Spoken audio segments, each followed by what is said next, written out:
Lâmpada para os meus pés é a tua palavra e luz para o meu caminho.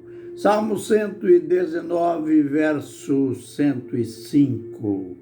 Ministério Pão Vivo. Vem comigo em meu canal no YouTube para mais um bocado de lições na palavra do Senhor. Usaremos hoje o tema, ou falaremos sobre o tema médico, cura-te a ti mesmo. Bem, a gente está usando uma declaração do Senhor Jesus Cristo. Ele que foi criado em Nazaré. Nazaré, um distrito, uma cidadezinha que tinha em torno de 300 habitantes. Uma cidade desse porte, quase todos se conhecem. E Jesus chega nessa cidade, depois de adulto, vindo de seu batismo lá na Judéia. Parou em Cafarnaum, pregou, ensinou, fez diversos milagres. E agora vem para a sua cidade. Na sua cidade, ele era conhecido como o filho de José, como o filho do carpinteiro, filho de Maria. E Mateus chegou a apresentar o nome de seus 4 irmãos. E também disseram: não estão entre nós também as suas irmãs? Mas por que Jesus usou esse provérbio da medicina? Médico, cura-te a ti mesmo. Infelizmente, nós temos um olhar, às vezes, condenatório, às vezes com um julgamento precipitado, inaceitável em relação ao médico. Achamos que o médico, ele tem o dever, obrigação de curar todo mundo.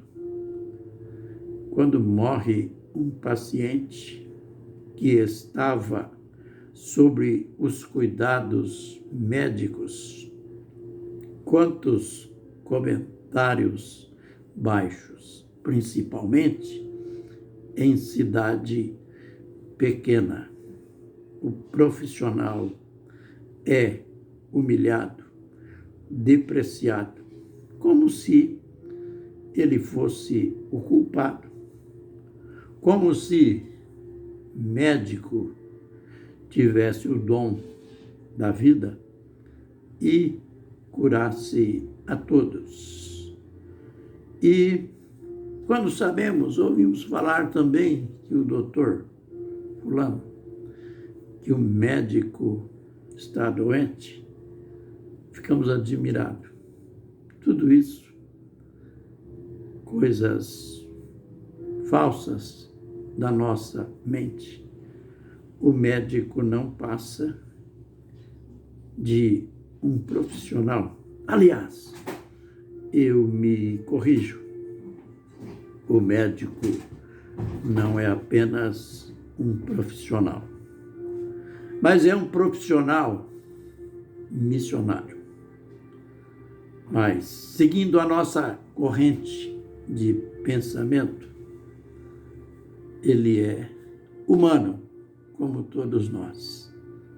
E, interessante, por que Jesus usou ali na sinagoga, logo naquela que ele deve ter vindo várias vezes, pois ele foi morador de Nazaré, e logo ali, onde ele estava ensinando, por que ele usou?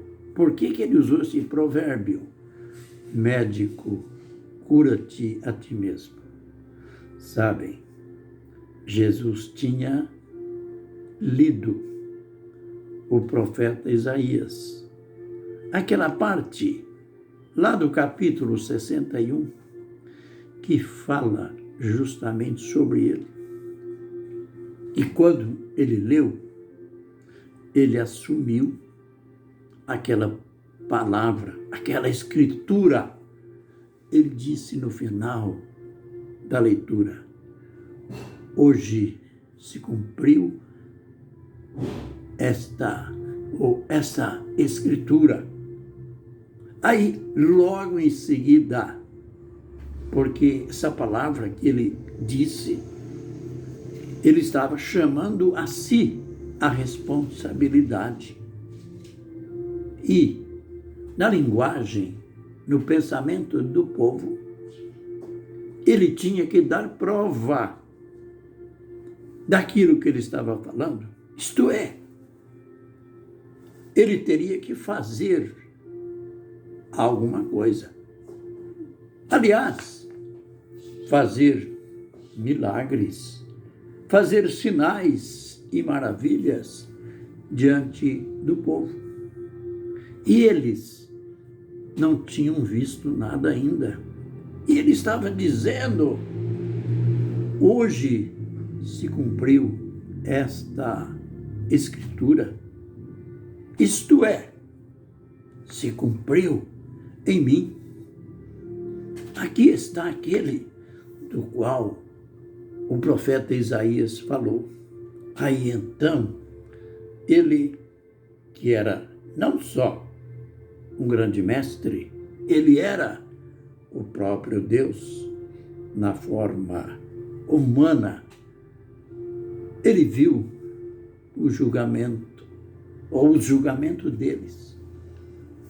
E então, ele citou este provérbio: médico, cura-te a ti mesmo. E logo, aquela admiração irônica: não este, o filho de José? Como que ele vem com essa de que a escritura está se cumprindo nele? A Nazaré. O povo nazareno perdeu uma grande oportunidade. Um filho, aquilo que chamamos hoje o filho da terra, aquele que foi criado ali, não importa se era filho de José, não importa se era carpinteiro, o que importava era a sua messianidade. Mas eles não creram. Mas é comum nós não valorizarmos gente da nossa terra. Se alguém da nossa cidade, isso em se tratando de cidade de porte pequeno a médio, a nossa tendência é aplaudir, ovacionar famosos de outras terras, mas da nossa terra não. Você é o filho da lavadeira. Essa aí é filha do pedreiro. E nós ignoramos. Foi o que os nazarenos fizeram. E sabem, Jesus contou, falou partes das escrituras acontecidas nos dias de Moisés, nos dias de Elias. Sabe como que eles ficaram? Depois de ouvir tudo isso, ficaram cheios de ira. E povo ingrato.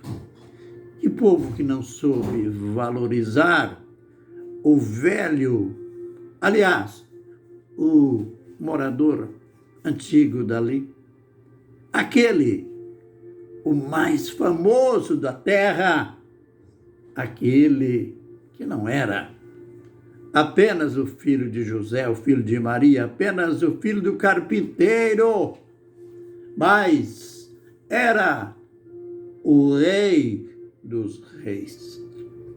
Era o Senhor dos senhores. Perderam a oportunidade. O mais famoso de todos os tempos passou por ali. Sabe o que eles fizeram com ele? A cidade estava sobre um monte e tinha um despenhadeiro, um abismo. Levaram ele até lá.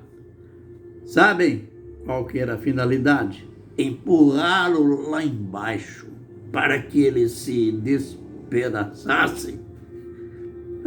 Mas já que eles queriam ver milagres, eles viram. Ele escapou daquelas mãos criminosas deles, passou pelo meio deles e, diz o evangelista, seguiu o seu caminho. Isto é, o caminho de evangelismo, de pregação, de sinais, de maravilhas. E os nazarenos ficaram com fama de incrédulos. Porque o evangelista escreveu que Jesus não fez ali muitos sinais, muitas maravilhas por causa da incredulidade deles. Que Deus tenha misericórdia de nós. Que nós sejamos sábios, valorizemos os frutos, os talentos da nossa terra, sejam eles médicos, professores, construtores, pastores. Valorizemos os moradores de nossa terra. Eles poderão ser famosos futuramente. E ainda que não sejam, eles são dignos da nossa admiração. Fiquem na graça e na paz do Senhor. Amém e amém.